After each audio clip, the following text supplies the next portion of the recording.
welcome back to your own learning platform Vedika Commerce classes. Today we are going to summarize the question of NPO. अब NPO के अंदर subscription कैसे लिया जाता है, हमारे पास टूर्नामेंट फंड है उसको कैसे ट्रीट किया जाता है, फंड के नाम से अमाउंट है तो कैसे ट्रीट करेंगे, और सिंपल अमाउंट है सब्सक्रिप्शन के नाम से तो उसको कैसे ट्रीट करेंगे। इस तरह की कुछ डिटेल्स के साथ हमारे पास एक क्वेश्चन है that is of Ganesh cricket club. ठीक है, अब मेरी बुक के अंदर ये क्वेश्चन नंबर 40 है, आपकी बुक के अंदर ये क्वेश्चन नंबर 46 होगा या 46 के आसपास आपको ये क्वेश्चन आपकी बुक में जरूर मिलेगा। तो main thing is to focus upon the items what we have to put in income and expenditure account and finally the balance sheet. और बैलेंस शीट तो हमें मैच करनी है ना, हमारे एसेट्स और लाइबिलिटीज अगर मैच हो जाएंगे तो हमारा क्वेश्चन ठीक होगा, अदरवाइज तो हमारे क्वेश्चन में कहीं ना कहीं मिस्टेक होगी, है ना। बैलेंस शीट तो हम 11th क्लास से पढ़ते आ रहे हैं। So before that we must understand the concept. ये क्वेश्चन आपकी स्क्रीन पे फ्लैश हो रहा है, अगर आपको आपकी बुक के अंदर नहीं मिला है तो आप यहां से इस क्वेश्चन को कंसल्ट कर सकते हैं। ठीक है, now without wasting time let's start the question. So before preparing the income and expenditure account there are few items that was on 31st March 2017. हम यहाँ पे income and expenditure account prepare कर रहे हैं 17-18 के लिए। आपकी बुक में 18-19 के नाम से दिया जा सकता है, 19-20 के नाम से दिया जा सकता है, तो सिर्फ ईयर चेंज होगी। ठीक है, वैल्यूज ऑलमोस्ट सेम है, वैल्यूज में कोई डिफरेंस नहीं है, हो सकता है नाम चेंज हो जाए लेकिन ये वैल्यूज आपको किसी ना किसी क्वेश्चन के अंदर मिलेंगी जरूर। ठीक है, एडिशन चेंज करने की वजह से हो सकता है कि नाम बदल दिया जाए, अदरवाइज तो क्वेश्चन आपको जरूर मिलेगा। और अगर नहीं भी मिला है तो स्क्रीन पे तो फ्लैश हो ही रहा है, आप यहां से क्वेश्चन को नोट डाउन कर सकते हैं। ठीक है, चलिए अब हमारे पास कुछ आइटम्स दिए गए हैं जो 31 मार्च 2017 का है, मतलब पिछले साल का क्लोजिंग डेटा है, तो इस साल के लिए तो ओपनिंग डेटा होगा ना। ठीक है, तो ओपनिंग डेटा हमें सब्सक्रिप्शन का दिया है, हमारे पास कुछ प्रिंटिंग एंड स्टेशनरी स्टफ है, हमारे पास कुछ बैट एंड बॉल टाइप कुछ है। ठीक है, इस तरह की कुछ चीजें हैं, स्टार्टिंग में कैश अवेलेबल है, तो वो सारी चीजें हम कैलकुलेट करेंगे किसके लिए, हम अपना ओपनिंग कैपिटल निकालने के लिए कि स्टार्टिंग में जब हमने बिजनेस स्टार्ट किया था इस ईयर के स्टार्टिंग में कितना कैपिटल फंड हमारे पास अवेलेबल था। ठीक है, तो उसकी जरूरत तो अभी हमें बाद में पड़ेगी। हम अपने क्वेश्चन पे आते हैं और हम income and expenditure account banana start करते हैं। अब इनकम एंड एक्सपेंडिचर अकाउंट के अंदर हमारा टू साइड में एक्सपेंडिचर्स नोट होते हैं और बाय साइड में सारी इनकम नोट होती है। ठीक है, इनकम जिन सोर्सेस से किसी भी एनपीओ को इनकम रिसीव हो रही है वो सारी चीजें हम यहाँ पे लिखेंगे बाय में। ठीक है, और जो जो उस एनपीओ के एक्सपेंसेस हैं, खर्चे हैं, पूरे साल में जो जो खर्चे किए हैं इस पर्टिकुलर ईयर के लिए, सिर्फ इस पर्टिकुलर ईयर के लिए, तो वो सारे एक्सपेंसेस हम यहाँ पे लिखेंगे। ठीक है, तो फर्स्ट पॉइंट आता है अपकीपमेंट ऑफ फील्ड। अब फील्ड की देखभाल के लिए एनपीओ के पास जो जमीन है, फील्ड है, उसकी देखभाल के लिए उसने 20,000 इस पर्टिकुलर ईयर के लिए खर्च किए हैं, तो हम यहाँ पे लिख देते हैं to upkeepment of field that is 20,000 rupees उसने खर्च किए हैं।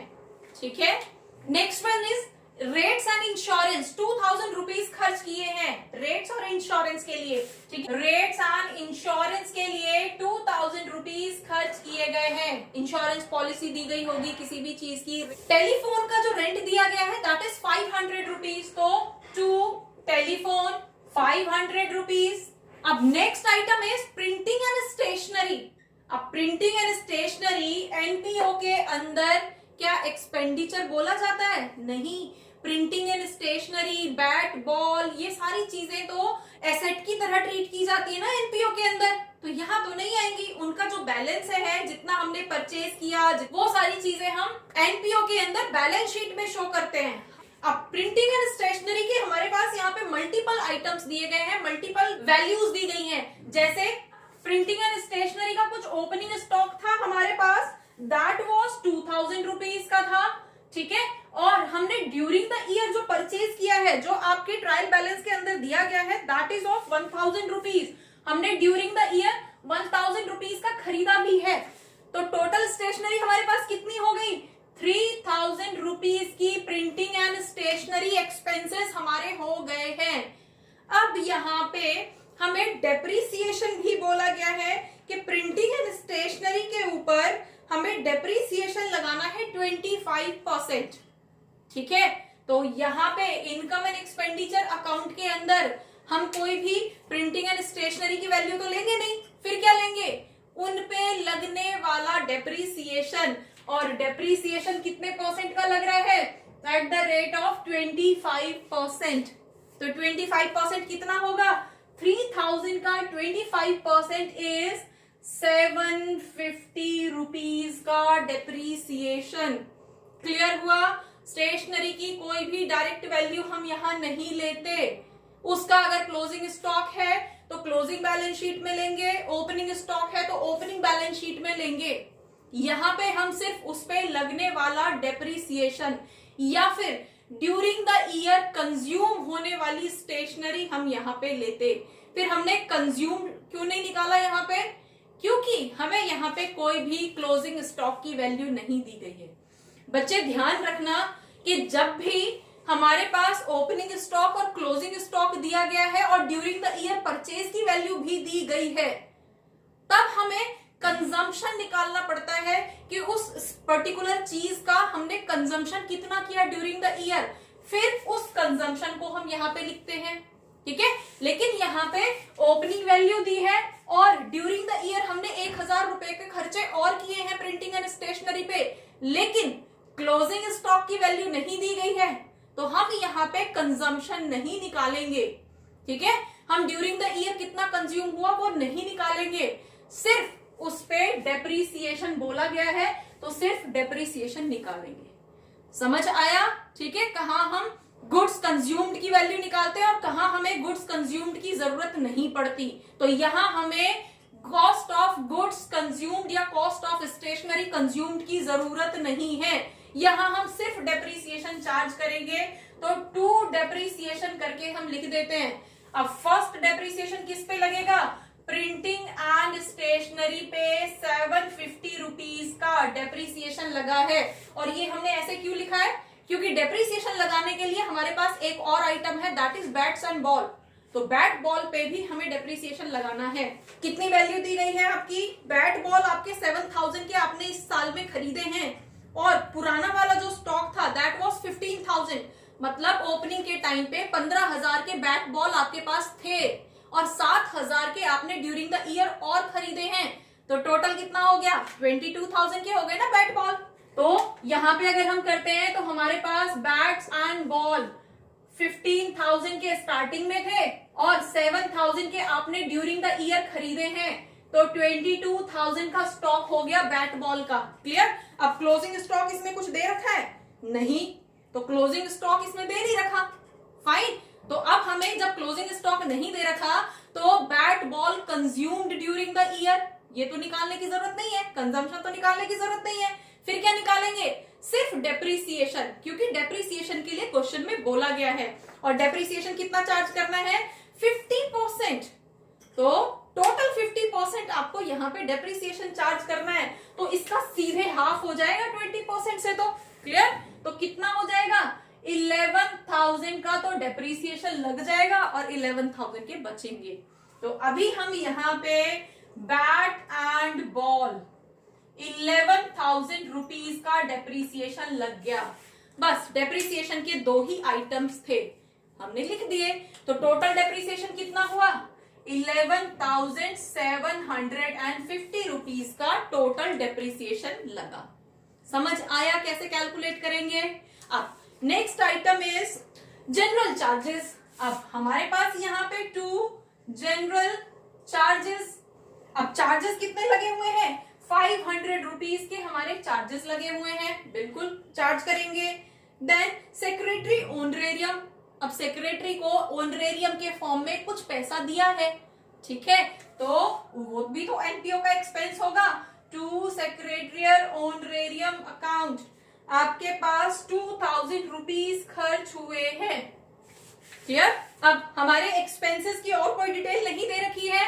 अब हम इनकम साइड चलते हैं। अब इनकम में हमें क्या दे रखा है, कैश दे रखा है, ठीक है। मेंबर्स सब्सक्रिप्शन दे रखा है, जो सब्सक्रिप्शन हमें ड्यूरिंग द ईयर रिसीव हुआ है, तो हमारे पास यहाँ पे क्या हो जाएगा, बाय सब्सक्रिप्शन, और सब्सक्रिप्शन हमारा 50,000 का है। और ये 50,000 हमने अंदर क्यों लिखे हैं, क्योंकि सब्सक्रिप्शन से रिलेटेड और भी डिटेल्स हैं, outstanding, opening outstanding, closing outstanding, तो वो तो हमें एडजस्ट करनी है ना पहले। और सब्सक्रिप्शन को हम किस तरह से एडजस्ट करते हैं, उसके लिए एक स्पेसिफिक वीडियो मल्टीपल क्वेश्चंस के साथ, जिसमें हमने अलग अलग क्वेश्चंस को करके देखा है, सब्सक्रिप्शन की अलग अलग लैंग्वेज कैसे दी जाती है और उसको कैसे सॉल्व किया जाता है, ये सारी डिटेल उस वीडियो के अंदर कवर की गई है। अगर आपने नहीं देखा है तो एक बार देख लेना, आपके लिए सब्सक्रिप्शन सॉल्व करना बहुत इजी हो जाएगा, ठीक है। तो अभी हम अपने क्वेश्चन पे आते हैं, और हमें अभी यहाँ पे डिटेल दी गई है। ओपनिंग के टाइम पे 1 अप्रैल को subscription was due 5,000, opening subscription है, तो ओपनिंग सब्सक्रिप्शन का मतलब है जो ड्यू है, हमें मिला नहीं है, तो वो तो पिछले साल का हिस्सा था ना, तो पिछले साल का था, तो हम यहां से माइनस कर देंगे, दैट इज ओपनिंग सब्सक्रिप्शन या opening outstanding of subscription, fine. और एक और लाइन दी गई है, सब्सक्रिप्शन ड्यू ऑन 31 मार्च 2018, मतलब क्लोजिंग सब्सक्रिप्शन इज 7,500, तो क्लोजिंग सब्सक्रिप्शन आउटस्टैंडिंग है, तो वो तो इसी साल का हिस्सा था जो हमें अभी तक मिला नहीं है। अब मिला नहीं है, कभी भी मिलेगा, है तो इसी साल के लिए ना, तो इनकम एक्सपेंडिचर में तो हम रिकॉर्ड करेंगे उसको, तो हम क्या करेंगे, प्लस क्लोजिंग आउटस्टैंडिंग, और क्लोजिंग आउटस्टैंडिंग हमारा 7,500 रुपीज का है, ठीक है। क्लोजिंग आउटस्टैंडिंग को प्लस करते हैं, ओपनिंग आउटस्टैंडिंग को माइनस करते हैं, और हमारे पास यहाँ पे क्या वैल्यू निकल के आएगी, दैट वुड बी 52,500 की वैल्यू हमारी सब्सक्रिप्शन की आएगी, और जो फाइनल वैल्यू आएगी उसको हम यहाँ पे लिख देंगे, ठीक है। अब सब्सक्रिप्शन को सॉल्व करने के लिए बच्चों में कई बार कंफ्यूजन होती है कि सब्सक्रिप्शन को हम यहीं पे सॉल्व कर लें या बाहर अलग से वर्किंग नोट में करके दिखाएं और फिर वैल्यू को हम यहाँ पे लिखें। आप दोनों तरह से कर सकते हो, जैसे हमें यहाँ पे सिर्फ 2 एक्स्ट्रा वैल्यू दी थी तो हमने यहीं पे सॉल्व कर लिया। अगर आपको बहुत सारी मल्टीपल वैल्यूज दी गई होती तो बेटर होगा आप साइड में वर्किंग नोट में, जैसे हमने यहाँ पे ये सब किया है, वर्किंग नोट के अंदर उसकी कैलकुलेशन करके दिखाइए और जो फाइनल वैल्यू होगी उसको यहाँ पे लिख देना।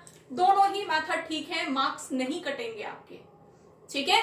नेक्स्ट इनकम है एडमिशन फीस। अब हमारे पास बाय एडमिशन फीस, अब एडमिशन फीस के थ्रू कितना मिला है, 3,000 रुपीज। तो एडमिशन फीस के थ्रू एनपीओ को इस साल में 3,000 रुपए मिले हैं। Next, sale of old bats, जो पुराने बैट्स थे उनको बेच दिया 500 रुपए में। अब सेल हो गई है तो ऑफ कोर्स पैसा मिला है, इनकम है, इसी साल की है, तो हमारे पास by sale of old asset या ओल्ड बैट, और जब भी सेल ऑफ ओल्ड एसेट से कोई भी पैसा मिलता है तो वो उस पर्टिकुलर ईयर के लिए एनपीओ में काउंट होता है। Next, hire of ground. अब आपने किसी भी एनपीओ ने जो उसका खाली ग्राउंड होगा वो किसी को किराए पे दे रखा है, वहां से किराया आ रहा है, ठीक है, तो वो भी तो इसके लिए इनकम है, बाय हायर ऑफ ग्राउंड। अब कितना पैसा आ रहा है हायर ऑफ ग्राउंड से, 3,000 रुपए उसको वहां से किराया मिल रहा है। एक साल में 3,000 रुपए किराए के मिले हैं उस जमीन से, उस ग्राउंड से, तो ऑफ कोर्स इनकम है, ठीक है। Next, subscription for tournament. अब हमने एक्सपेंसेस साइड में भी टूर्नामेंट के खर्चे दिए हुए थे, उसे भी स्किप कर दिया था, और यहाँ पे टूर्नामेंट के लिए सब्सक्रिप्शन मिला है। तो ये कैसा सब्सक्रिप्शन है, स्पेसिफिक है ना, जो पैसा टूर्नामेंट के लिए मिला है उस पैसे से हमें सिर्फ टूर्नामेंट ही कराने हैं, ठीक है। तो उस केस में तो वो हमारे लिए लाइबिलिटी होगा, यहां तो नहीं आएगा, इनकम थोड़ी है, कोई जर्नल इनकम थोड़ी है कि हम यहाँ पे लिख देंगे। टूर्नामेंट के लिए मिला हुआ पैसा है, टूर्नामेंट ही कराने हैं, टूर्नामेंट के लिए ही खर्च कर सकते हैं। तो यहाँ पे टूर्नामेंट के लिए हमारे 7,000 रुपए खर्च हुए हैं, 10,000 मिले हैं, तो 3,000 का बैलेंस अभी बचा है, लेकिन वो हमारी जर्नल इनकम नहीं है, यहां नहीं लिखेंगे उसको। वो 3,000 रुपए हमारे बैलेंस शीट के लायबिलिटी में जाएंगे। क्लियर हुआ? तो यहाँ पे तो हम नहीं लिखेंगे। फाइन। Next, donation. अब डोनेशन मिली है 1 लाख रुपीस की, सिर्फ डोनेशन, कुछ भी नहीं लिखा हुआ, तो ये तो जर्नल डोनेशन है ना। तो जर्नल डोनेशन हमारे लिए क्या हो जाएगा? By donation. अब डोनेशन मिली है उसको, एनपीओ को, पूरे 1 लाख रुपीस की। ठीक है, तो ये उसके कुछ एक्सपेंसेस थे जो ड्यूरिंग द ईयर उस एनपीओ ने किए थे, ये उसकी कुछ इनकम थी जो ड्यूरिंग द ईयर उस एनपीओ को रिसीव हुई थी। अब टोटल कर देते हैं। अब टोटल किस साइड का ज्यादा आएगा? ऑफ कोर्स इस साइड का ज्यादा नजर आ रहा है। तो कितना आएगा टोटल? Total is 1,59,000। इस साइड भी हम वही अमाउंट लिख देंगे, 1,59,000। इस साइड भी हम वही अमाउंट लिख देंगे। अब इस साइड का टोटल करेंगे, इस साइड के टोटल को हम इससे माइनस करेंगे, तो हमारे पास कितनी वैल्यू आएगी? 1,22,250 रुपीज। और ये क्या है हमारा? उस ऑर्गेनाइजेशन के लिए, उस एनपीओ के लिए प्रॉफिट है ना। और प्रॉफिट को हम यहाँ पे क्या बोलेंगे? हमारे खर्चे कम है, इनकम ज्यादा है, प्रॉफिट है। लेकिन प्रॉफिट वर्ड तो हम यूज नहीं करेंगे, तो क्या बोलेंगे इसको? सरप्लस। ठीक है, तो हम यहाँ पे क्या लिख देंगे? To surplus. सरप्लस हमारा 1,22,250 रुपीज आता है। अब इस सरप्लस को हम बैलेंस शीट में ट्रांसफर करेंगे। उससे पहले हमारे पास जो ओपनिंग में कुछ डिटेल्स दी गई थी उसको लिख लेते हैं, उसको कैलकुलेट कर लेते हैं। उस बैलेंस शीट में लिखने के लिए हमें कैपिटल फंड की भी तो जरूरत पड़ेगी ना। तो पहले कैपिटल फंड निकाल लेते हैं कि हमारा ओपनिंग के टाइम पे कितना पैसा इस बिजनेस के अंदर इन्वेस्ट हो रखा था। ठीक है, अब क्या क्या डिटेल दे रखी है आपको स्टार्टिंग में? सबसे पहले तो आपको ओपनिंग कैश दे रखा है, तो एसेट है ना। तो हमारे पास यहाँ पे ओपनिंग कैश या कैश ऑन 1 अप्रैल 2070 व्हाटएवर। ठीक है, तो ओपनिंग के टाइम पे हमारा कैश और बैंक बैलेंस दोनों मिला के टोटल इज 30,000 रुपीज, है ना। 10,000 कैश इन हैंड है और 20,000 कैश एट बैंक है, दोनों का टोटल इज 30,000। फाइन। नेक्स्ट हमें दे रखा है stock of bat and ball. अब बैट एंड बॉल हमारे ओपनिंग के टाइम पे 15,000 के थे, तो एसेट ही तो था। तो हमारे पास बैट एंड बॉल 15,000 रुपीज के अवेलेबल थे। Next, printing and stationery. Stationery हमारे पास 2,000 की अवेलेबल थी, और एनपीओ के अंदर स्टेशनरी को हम एसेट की तरह ही ट्रीट करते हैं, हम बार बार बोल रहे हैं। तो प्रिंटिंग एंड स्टेशनरी हमारे पास 2,000 रुपए की अवेलेबल थी। देन सब्सक्रिप्शन ड्यू, हमारी इनकम ड्यू थी, इनकम आउटस्टैंडिंग थी, है ना। तो इनकम आउटस्टैंडिंग कहां पे लिखते हो आप? एसेट में ही तो लिखते हो। क्लियर? अब हमारी कोई लायबिलिटी, कोई ओपनिंग एडवांस वगैरह होता तो हम यहाँ पे लिख देते, है ना। ओपनिंग क्रेडिटर्स वगैरह होते तो हम यहाँ पे लिख देते, लेकिन ऐसा तो कोई भी डिटेल हमारे क्वेश्चन में नहीं दे रखी है, तो हम यहाँ पे बैलेंस कर देंगे। और बैलेंस कितना आएगा हमारे पास? 52,000 रुपीज का बैलेंसिंग फिगर आएगा। तो अब यही हमारी ओपनिंग कैपिटल बन जाएगी, दैट इज ओपनिंग कैपिटल, और इसको हम कैपिटल फंड के नाम से बोलेंगे। तो जब हमारी ईयर स्टार्ट हुई थी 1 अप्रैल 2017 को, हमारे पास जो कैपिटल इन्वेस्टेड था इस एनपीओ के अंदर, दैट वाज ऑफ 52,000 रुपीज का। ठीक है, तो अब इस सरप्लस को और इस ओपनिंग कैपिटल को हम लेके चलते हैं अपनी क्लोजिंग बैलेंस शीट में। नाउ अब बैलेंस शीट हमारी कब होती है? एज ऑन 31 मार्च 2018 हम बैलेंस शीट यहाँ पे प्रिपेयर करेंगे। और इस एज ऑन का मीनिंग क्या होता है, ये सब हमने उस सब्सक्रिप्शन वाली वीडियो के अंदर कवर किया है। आपने नहीं देखी है तो एक बार देख लेना, आपके लिए बहुत हेल्पफुल होगी। ये छोटे छोटे से वर्ड्स का मीनिंग क्या होता है और कैसे उनकी कैलकुलेशन चेंज हो जाती है, ये सब उस क्लास के अंदर कवर किया गया है। ठीक है, तो अभी हम अपने क्वेश्चन पे आते हैं। हमारे पास at the end of year क्या चीजें हैं। सबसे पहले लाइबिलिटीज की बात करते हैं, तो हमारे पास कैपिटल फंड कितना था, और कैपिटल फंड कितना है हमारे पास, दैट वाज, हमने अभी कैलकुलेट किया था 52,000, तो 52,000 रुपीज का कैपिटल फंड अवेलेबल है। और हम अंदर क्यों लिख रहे हैं, क्योंकि अभी हमें यहाँ पे सरप्लस वगैरह भी तो एडजस्ट करने हैं ना, तो प्लस हमारे पास सरप्लस, अब सरप्लस कितना आया था हमारा 1,22,250, तो 1,22,250 रुपीज का प्रॉफिट हुआ, सरप्लस हुआ। तो हमारी कैपिटल कितनी हो गई, कैपिटल नहीं बोलते हैं, कैपिटल फंड बोलते हैं, ठीक है। हम एनपीओ को कर रहे हैं, तो एनपीओ में कैपिटल को कैपिटल फंड बोल देते हैं बस, ठीक है। तो नेक्स्ट पॉइंट हमारे पास यहाँ पे लाइबिलिटीज के अंदर हमारा कुछ सब्सक्रिप्शन आया था टूर्नामेंट के लिए, तो हमारे पास टूर्नामेंट फंड बोलेंगे, और टूर्नामेंट फंड कितना बचा है, 10,000 आया था, उसमें से 7,000 खर्च हो गए टूर्नामेंट करवाने में, तो अब कितना बचा, तो हम यहाँ पे 10,000 माइनस 7,000 यहाँ पे लिख सकते हैं, 3,000 रुपीज का हमारा यहाँ पे टूर्नामेंट फंड होगा। अब यहाँ पे अगर हमारे पास कुछ एडवांस सब्सक्रिप्शन होता, इनकम वाला सब्सक्रिप्शन, ठीक है, तो हम यहाँ पे लिख देते। अब ऐसा तो कुछ नहीं है, बस इसके अलावा लाइबिलिटी साइड में कोई डिटेल दे नहीं रखी है, तो अब एसेट साइड आ जाते हैं।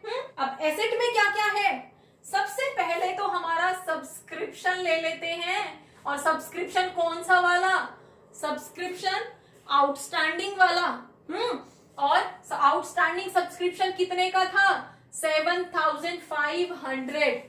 यहाँ पे भी सब्सक्रिप्शन में एज ऑन की वजह से बहुत सारी कैलकुलेशंस होती हैं, ठीक है। तो वो कैसे होती हैं, वो हमने सब्सक्रिप्शन वाली क्लास के अंदर किया है, और लिंक आपको डिस्क्रिप्शन बॉक्स के अंदर दिया गया है।